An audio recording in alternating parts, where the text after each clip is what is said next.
one of the biggest things was first, I mean, the willingness that came with that moment at 4 a.m. on the 21st of November, like that level of willingness and like, I can't do this anymore. That has always been missing. Secondly, was the like a solid fellowship, a solid group of guys.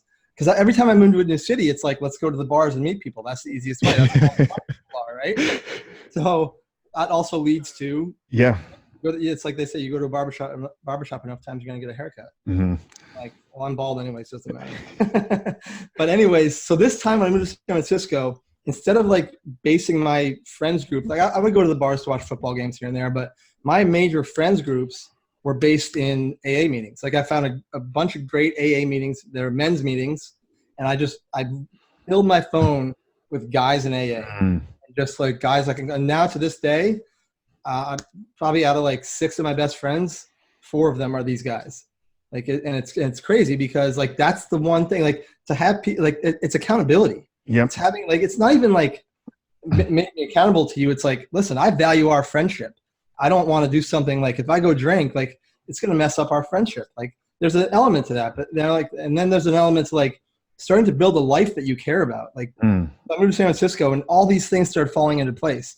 So I did the recruiting thing for like, well, I think not to cut you, but I think just to add on top of that, like if you're seeking that accountability, you're seeking that, fellowship, it's important to go where you're going to find the likeness, like-minded people. And for you, like where the stage that you were in, like identifying that I need other men in my life that have gone through a similar path or have been down the same journey that I've been on. Like, yeah, you could have gone, you could have walked into a library or bookstore or a bank and said, hey, I'm looking for 4 dudes to be my best friends, and found 4 successful, like financial guys, family men, et cetera, et cetera. But they're going to have a more difficult time, I think, on the accountability side of things if they haven't been in your shoes or at least have experienced the feelings. And because if you call them, you're like, hey man, I messed up today, like really using an accountability partner for what it's for. Yeah. Like, hey man, I messed up. Like they have to be able to identify with what you're feeling right now, but also maybe even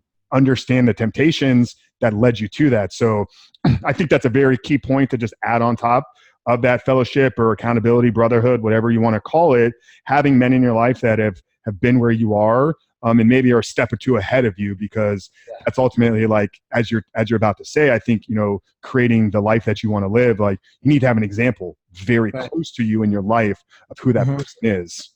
Yeah. And I'll even add on it. Like you were just talking about the accountability. Another aspect of that is vulnerability. As men in society, like we have this, like, it's toxic masculinity. Like we can't get vulnerable. But like when you find these men that are like your brothers and your friends, like you don't even have to say I messed up. You're just like, I'm struggling today. Like my heart is broken, or like I'm just not feeling so good today. I'm in my head. I'm spinning. Just getting like real honest and vulnerable about what you're going through. Yeah. To have guys like that in your life, there's nothing as important in my sobriety as that.